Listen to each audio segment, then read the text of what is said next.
world. I will stop them. You may already be too late. Man, I think M. Night Shyamalan took the wind out of y'all. You look depressed right now. It is depressing. You know what? I hope this is the Last Airbender. That's all I'm saying. They don't want it to be at the end. They're like, but there is another type of cliffhanger, and you're like, who gives a shit? I'm leaving. Oh, is that another one of these movies where it's based on a fantasy series before they've been based on books, but this is from a television show? This is from a whole television show with a full season of episodes, and this is Cliff's Notes of the first season of Avatar: The Last Airbender. And it's one of those movies where they are so confident that they've created the next Harry Potter that they got to have a cliffhanger at the end. Chapter 1 of 4. Yeah. Which they literally do, book one. This is book 1, Water. Which, like with the TV series, it's like, hey, you got a TV series greenlit, you can do that. But, ask the people who made the Golden Compass how that worked out. You know what they needed? They needed a book 1 script. Yeah. That's what they needed. Well, the thing is, this is based on a cartoon that, I gotta say, like, right after Batman and the Justice League animated series, this is my absolute favorite cartoon series ever because it's exciting, it's written well, it's acted well. It's innovative. Yeah, it's innovative. Yeah. And it's so steeped in Asian mythology. And here, he's made a movie that's none of those things. I'm sorry they took a dump on what you love, dude. Dude, even compared to M. Night's previous films, this is terrible. When that fool doesn't have a twist, he doesn't know what to do. I just don't think he cared. This is the first film that wasn't really an M. Night film. It really wasn't. Like his trademarks. The thing you can say that are positive about him is like, okay, look, he knows how to set up shots. He works well with actors. He can get good performances out of them.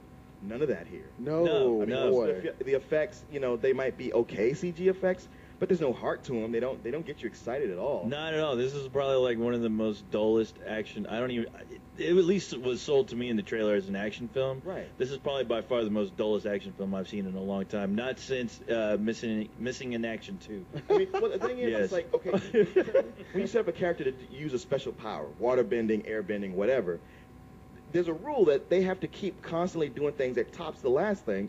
Otherwise, you don't care anymore. Yeah, it's just boring. And he never did that. And probably the worst thing is that the acting is just so subpar. It's like when you watch the first Harry Potter movie and you go like, well, it looks great. He's got a lot of things here, but these kids need a lot more rehearsal. This movie is probably about the equivalent to The Phantom Menace in the fact that there's no real sense of a threat.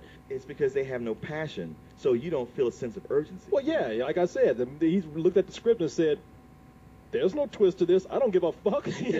No, I don't know what to do. That's I don't know what I do with this. Kryptonite. So and you said The Phantom Menace. I thought the same thing, but for different reasons, because that kid playing the Avatar reminded me of Jake Lloyd. Yeah. Totally reminded me of Jake Lloyd with his performance. The story here is that Noah Ringer is that kid, and so from what I get, at least from like the cartoon, because I've only seen a couple episodes of the cartoon, but reading the description here on the computer, but he's a young sorcerer, right? And he has to stop like this nation of fire people from like enslaving the band Earth, Wind, and Fire. I wish that had been it. That would have been a lot cooler. Serpentine fire. No, but so I mean. He controls the elements. Well, I mean, it's basically like this. Like if you took like the ancient Asian cultures were broken down into 4 tribes that worship a different element. Earth, wind, fire, and air. And he was from the air benders, and he's sort of picked like the Dalai Lama, like, hey, you're going to be the new Avatar. Somebody who's powerful enough to control all these. Yeah, who's reincarnated from previous ones, and they do just like the Dalai Lama. He has to pick out a series of objects to know that's the reincarnated soul, and that's the guy who becomes the all-powerful major domo of peace who can do everything. Keanu Reeves. The guy, he is the nuclear weapon of this world. Yeah. That nobody does shit because they know that he's going to fuck them up if they do, or he could anyway. And his job will be to keep the balance. Yeah. But with great power comes super responsibility. Okay, so on the playground, nobody's taking his milk money then. Right. Well, the problem is though that he decided to run away from his responsibility, and he ended up in ways the movie doesn't even get into, doesn't even discuss. He goes Captain America. He goes Captain America. 100 Are you serious? Years, comes back, and the fire people have just gotten uppity. See, so they go out and they have just taken over almost everything. What is this? Anyway, Fire Nation is here. They're a bunch of dicks because they even kill all the airbenders looking for. They kill them all, which is why the movie The Last Airbender, because he's actually even the last guy can do the wind thing. So at some point he's gonna have to get up to some fucking.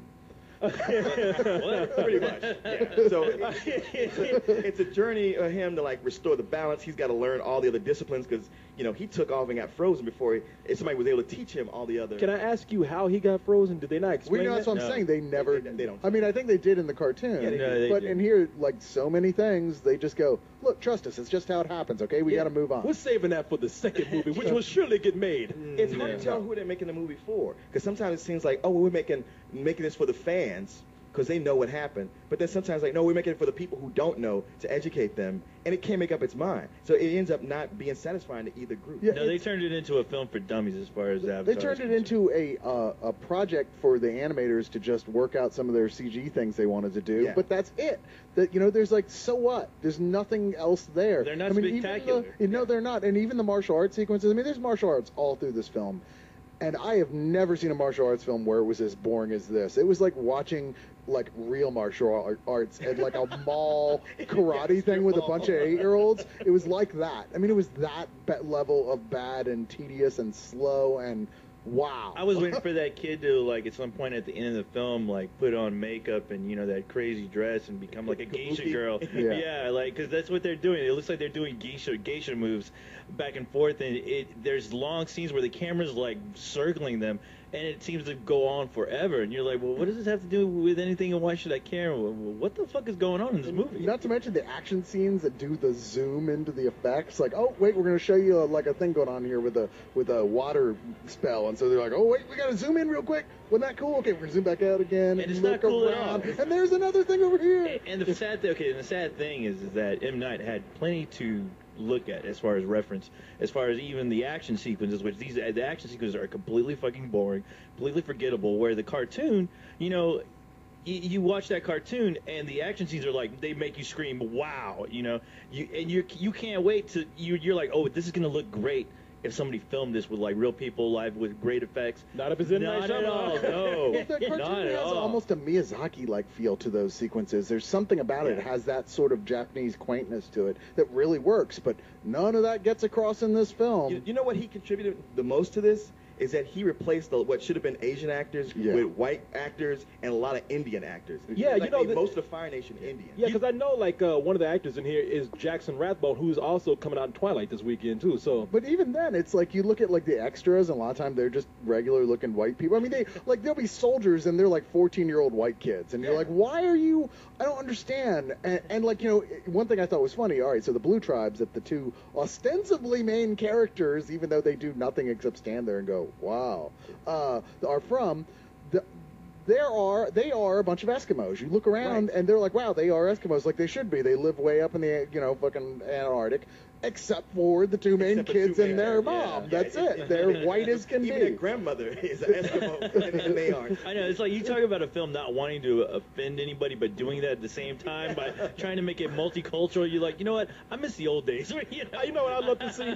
I love to see some of the Asian people and they're replaced with actual black people. I know. See dudes with, like, one dude's played by Snoop Dogg. Well, you know what? They did that. There's not a black person inside here, I'm afraid. I wish they had me. Maybe that's what. No. There were the Asians who were the Earthbenders, right? Mm-hmm. So that whole crew was indeed Asian, and you're like, okay, fair enough. There are some Asians in You know what? They should have put Snoop Dogg in. He's like, I'm controlling earth and fire. I know, right? Well, if he was Avatar, that would have made sense.